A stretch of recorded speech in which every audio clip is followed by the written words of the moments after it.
성전 건축의 이야기 6장, 그리고 7장 이제 13절부터 다시 성전 안의 기물들이 이렇게 나오는데 그 중간에 이 왕궁 건축 이야기가 소개되고 있습니다. 성전을 건축하는데 7년의 시간이 걸렸어요. 그리고 13년에 걸쳐서 왕궁과 주변 여러 건축물들을 준공합니다. 이렇게 성경을 보고 싶어요. 앞에 있는 성전 건축과 지금 오늘 나오는 왕궁 건축, 어떤 면에서 솔로몬의 그 화려함과 번영함을 이렇게 묘사한다라고 볼 수 있는데, 저는 조금 다른 각도에서 보고 싶어요. 하나님의 계획으로 볼 때 성전을 건축할 때 건축하는 성전의 재료들을 설명할 때 다윗과 솔로몬으로 이어져 내려오는 상황들을 설명하면서 솔로몬을 통해서 성전이 건축되어질 때 그것은 바로 우리 속에 성전을 건축하고 계시는 예수 그리스도와 성령을 예표하는 다윗과 솔로몬이었다라고 설명을 해왔어요. 그것은 하나님의 계획으로 볼 때, 성경을 우리가 성경으로 볼 때 그럴 수밖에 없죠. 성경은 역사를 기록한 책이 아니고 어떤 사람의 전기를 기록한 책이 아닌, 오늘 우리들을 하나님의 나라의 온전한 백성들로 만드시고 계시는 역사를 기록한 계시의 도구들이었다라고 보기 때문에 그렇습니다. 성경 전체를 통해서 우리가 살펴보는 것, 하나님의 목적은 우리들을 하나님의 백성으로 만드는, 나라라고 하는 관점에서 말할 때 하나님이 왕이고 우리가 왕이 아니라는 거죠. 우리가 왕이 아니고 하나님이 왕이시다라고 하는 것을 기록하고 있고요. 그런가 하면 천국을 유업으로 받을 자를 묘사하면서 아버지와 아들의 관계, 그래서 아들 만들기의 이야기를 전개해 나가고 있고요. 또 예수 그리스도와 한 몸 되어지는, 그것을 그리스도와 그 신랑 되신 그리스도와 신부된 우리들을 이렇게 해서 묘사하고 있고요. 성전으로 묘사할 때는 그 안에 모든 것들이 다 제거되어지는, 요한복음 2장에서 설명했던 것처럼 예수님이 이 성전을 헐라 내가 사흘 만에 다시 세우리라. 너희들이 스스로 성전되어져 있는데 그것은 장사꾼의 소굴이다. 그것을 다 헐어버려라. 그러면 내가 사흘 만에 다시 건축하리라. 100%, 순도 100%의 유리그릇과 같은 성전으로 완성되어져, 요한계시록 21장에서 나오는 새성 예루살렘은 온전히 우리들의 색깔, 우리들의 모양이 나오는 게 아니라 하나님의 보석의 이름들로 가득 채워지고, 그것이 바로 하나님의 아들들이다라고 하는 12에 대한 12 숫자로 이제 이렇게 배수로 되어져 있는 그림들을 우리가 보기 때문에 그렇습니다. 그렇다면 다윗이 성전을 건축하고 싶었을 때에 하나님께 물었고, 하나님의 허락을 받았고, 하나님의 뜻을 따라서 자신이 준비하였지만 솔로몬에 의해서 만들어졌는데, 그 성전 건축을 통해서 우리는 한 단락의 구원론의 완성을 보아낼 수 있는 거죠. 그렇습니다. 그런데 왕궁을 건축하면서 여기서부터 또 다른 인간 중심의 그 일하는 모습들을 보고, 이것이 바로 인간의 모습이다라고 다시 한번 구원론의 시작을, 이렇게 타락한 자의 모습, 자기가 왕된 모습, 자기를 위하여 일하는 모습을 묘사하는 것으로 시작되는 것을 보기 때문에 그렇습니다. 그래서 왕궁을 건축할 때 솔로몬이 하나님께 물었다는 이야기가 없어요. 여기서부터 그는 인간 솔로몬의 모습을 드러내고 있는 것을 보게 됩니다. 인간 솔로몬 역시 누구를 위해서 삽니까? 그는 자기를 위해서 왕궁을 건축하죠. 하나님을 자기 나라와 자기의 평안과 자기의 행복을 위해서 섬기는 우상 숭배자의 예표로 등장시키고 있는 것을 보게 됩니다. 그래서 1절은 이렇게 말하고 있어요. 열왕기상 솔로몬이 자기의 왕궁을 13년 동안 건축하여 그 전부를 건축하니라. 열왕기상 9장에도 가보면 솔로몬이 여호와의 성전과 왕궁 건축하기를 마치며 자기가 이루기를 원했던 모든 것을 마쳤다라고 말하고 있어요. 자기가 원하는 모든 것을 마쳤다. 참 여기서 우리가 조금 더 우리가 생각해 볼 수 있는 건, 우리가 예수 그리스도의 사람들이 하나님의 뜻을 따라서 이루어갈 때 그것이 하나님의 뜻인지 자기의 뜻인지를 어떻게 구별할 수 있을까라는 건데요. 저는 요즘 들어서 그 하나님께서 주신 마음 같은데, 어떤 일을 생각할 때에 무엇을 위하여? 라는 질문을 한번 해보자라는 생각. 어떤 말을 할 때에 무엇을 위하여? 라는, 과연 우리가 하나님을 위하여 일하고 있으며 하나님을 위하여 말하는 것일까? 아니면 자기를 드러내고 자기를 위하여서 일하는 것일까? 솔로몬은 통치 생활 40년 합니다. 역시 상징적인 숫자죠. 이 땅에 살아가는 모든 날이죠. 그런데 20년을 성전을 건축하는 7년과 자기 왕궁을 건축하는 13년을 그 외적인 것들에 쏟아넣고서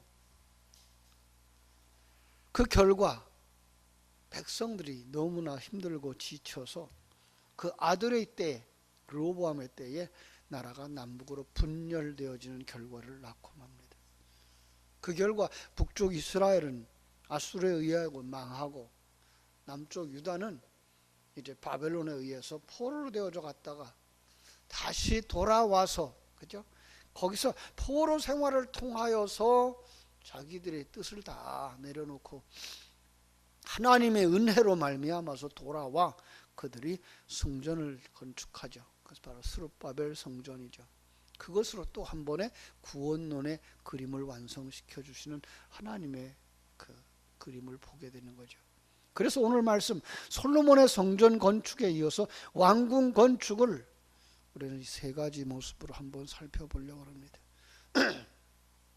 1절부터 12절까지 보면 솔로몬의 토목 건축 공사가 가져온 득과 실입니다. 열왕기 저자는 솔로몬 성전 건축에 소요된 횟수가 7년이다라는 것과 곧바로 대조를 해서 왕궁 건축에 소요된 13년 이렇게 기록하고 있습니다. 그래서 38절, 6장 38절에서 이렇게 이야기해요. 이거 성경은요, 그전엔 장절의 구분이 없었다 그러죠. 11째 해, 그러니까 4년째 해된 해부터 성전 건축해서 11년이 되니까 7년 동안이죠. 불월 곧 8째 달에 그 설계와 식양대로 성전 건축이 다 끝났으니 솔로몬이 7년 동안 성전을 건축하였더라. 그 다음에 7장 1절이 솔로몬이 자기의 왕궁을 13년 동안 건축하여 그 전부를 준공하니라 라고 말하고 있어요. 성전을 7년 동안 건축했는데 곧바로 13년 동안 왕궁을 건축한 것을 대조하고 있고요. 이 성전의 규모보다 이 왕궁의 규모는 4배나 큰, 그리고 세월도 13년이나 이렇게 왕궁을 건축하는 데 참 쏟았다. 얼마나 화려하고 얼마나 큰 건축물이었는지를 우리는 짐작해 볼 수가 있습니다.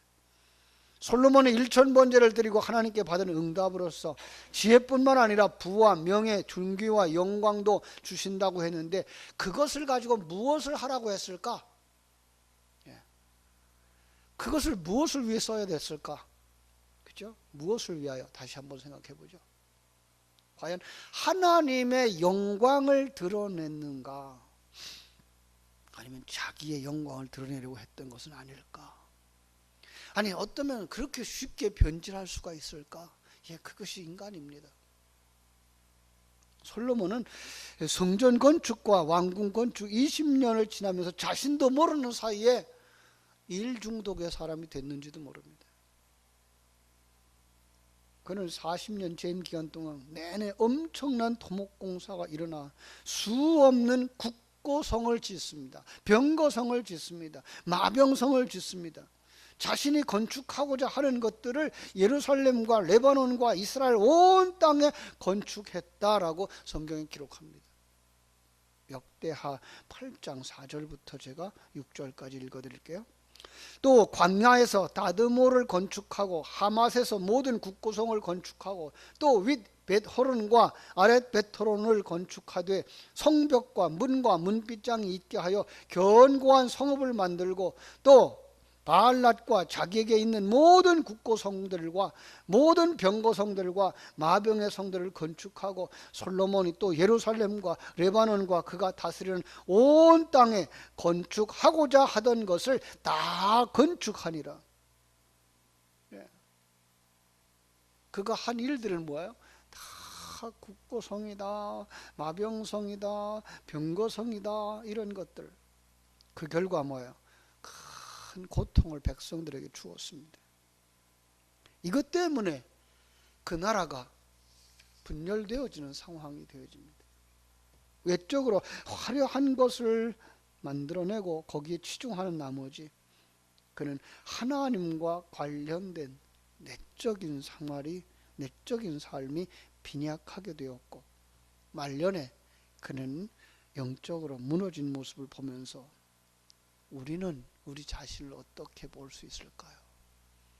자, 과연 우리가 정말 솔로몬이 그 하나님 앞에 일천 번제를 드리며 하나님과 대화가 이루어지고 하나님의 뜻을 따라서 성전을 건축했던 그 시간, 그 아름다운 신앙의 모습이 우리의 처음 신앙생활의 모습은 아닐까요? 처음 사랑은 아닐까요? 그런데 에베소 교회를 향하여서 요한계시록에서는 너희가 처음 사랑을 잃어버렸다라고 말합니다.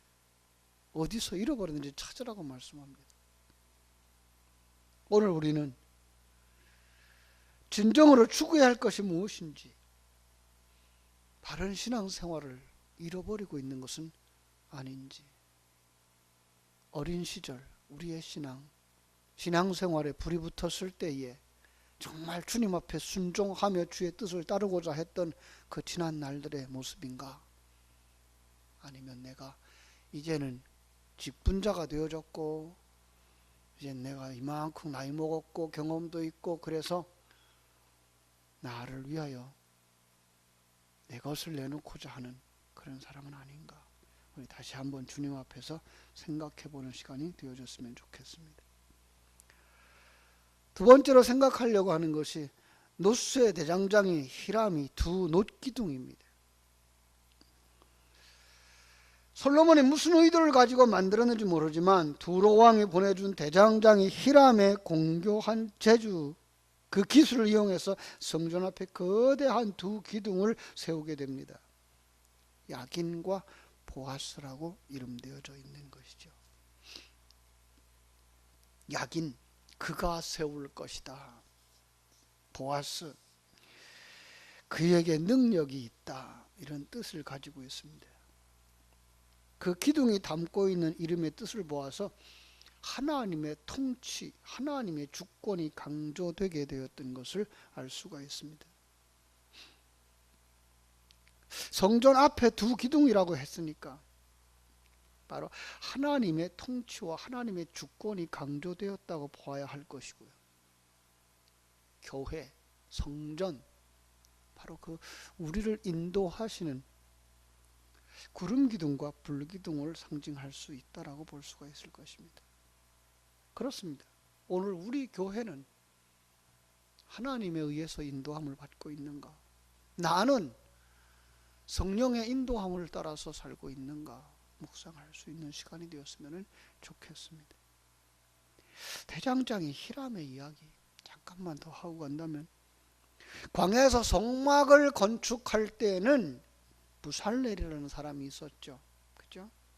각종 기물과 세공품을 만들 때에 훌에 손자며 우리의 아들 부살렐이 있어서 그가 정말 정성껏 자기의 기능을 다 해서 성전의 기물들을 저 구석구석 다 만들었습니다.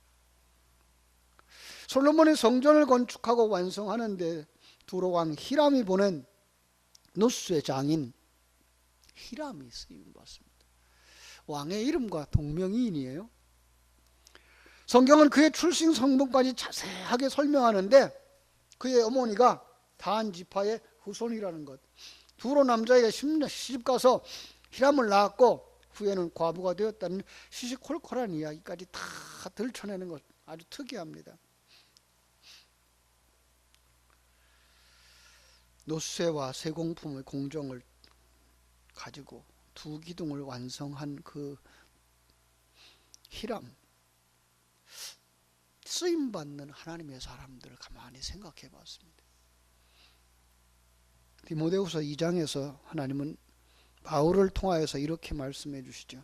큰 집에는 금그릇과 은그릇뿐만 아니라 나무그릇과 질그릇도 있어서 귀하게 쓰는 것도 있고 천하게 쓰는 것도 있나니 그러므로 누구든지 이런 것에서 자기를 깨끗하게 하면 귀 쓰는 그릇이 되어 거룩하고 주인의 쓰임에 합당하며 모든 선한 일을 준비함이 된다.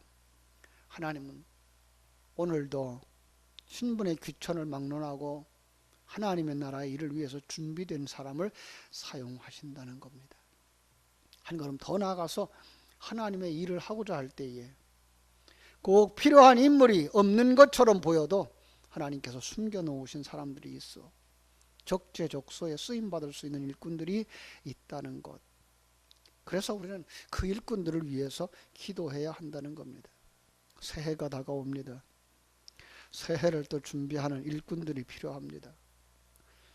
우리는 각양 은사를 따라 적재적소에 사람을 배치할 수 있도록 하나님 앞에 지혜를 구하고 사람 찾는 일들을 위해서 기도를 했으면 좋겠습니다.